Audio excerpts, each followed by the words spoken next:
Hello, it's early June and I'm hoping that some of you might be growing gooseberries. If you're not, well then maybe give it a try soon. If you are, it's the moment to pick them. I've got green gooseberries here. These are a culinary type, that means you're expected to cook them.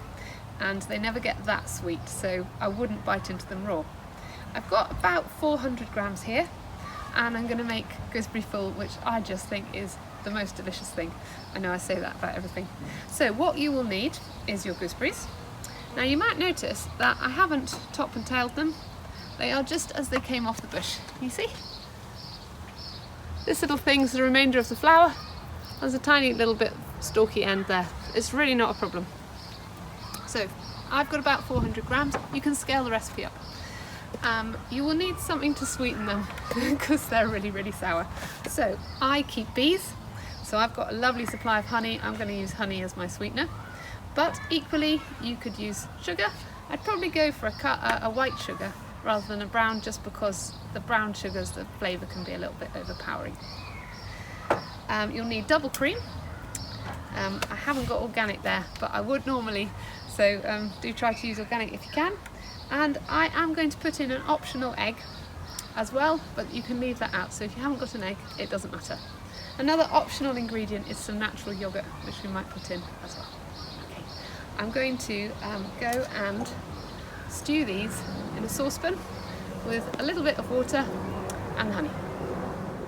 So I have stewed the gooseberries and I added 75 grams of honey. That is just what I liked to taste. You could do differently. It'd be about the same measurement of sugar because it's less sweet than honey, but it's got no water in it, so it ends up about the same.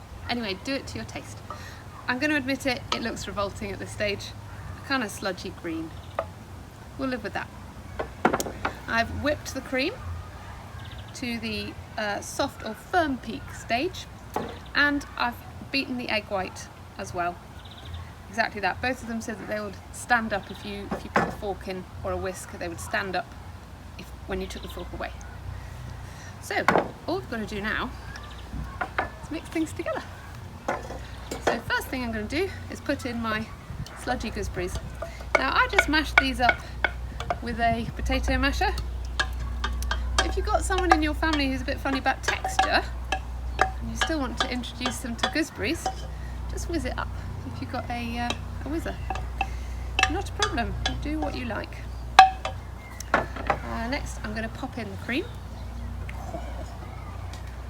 That is delicious, and I've used double, which gives a thicker one. You could also use whipping cream, but that gives you a slightly less thick mixture. So I'm just going to mix that all together. Looks really bad at the start. But as it comes together it gets better. Lovely, in it goes. And at that stage you have got Gooseberry Fool. I like to lighten it up a little bit with the beaten egg. So I'm going to pop in, that is 1 beaten egg white, just the white there. I'm going to share with you my favourite joke adapted for the context. Why do the French only put 1 egg in their Gooseberry Fool? Because in France, 1 egg is enough. That's my only joke. Anyway, in it goes, trying not to beat out the air if you can.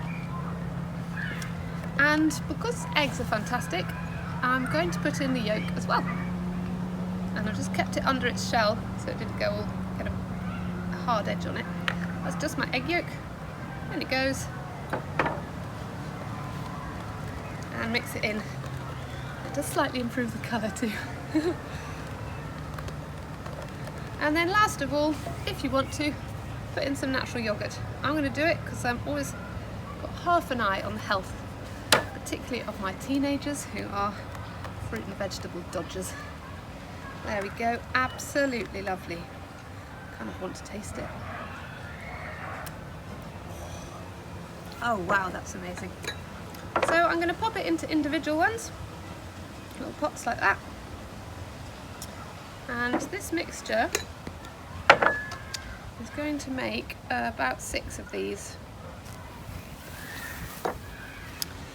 And they keep in the fridge for an amazingly long time. Be very nice with a little almondy biscuit or a langue de chat or something. But obviously that's up to you.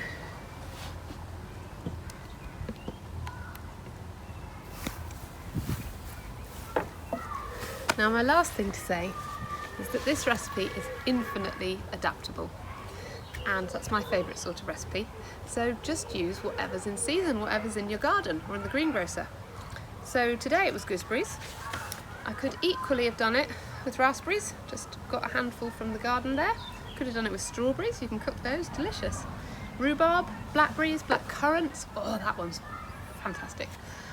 Even Japanese wineberries, whatever you've got growing, have a go, stick it in a fool and your family or your friends will thank you for it.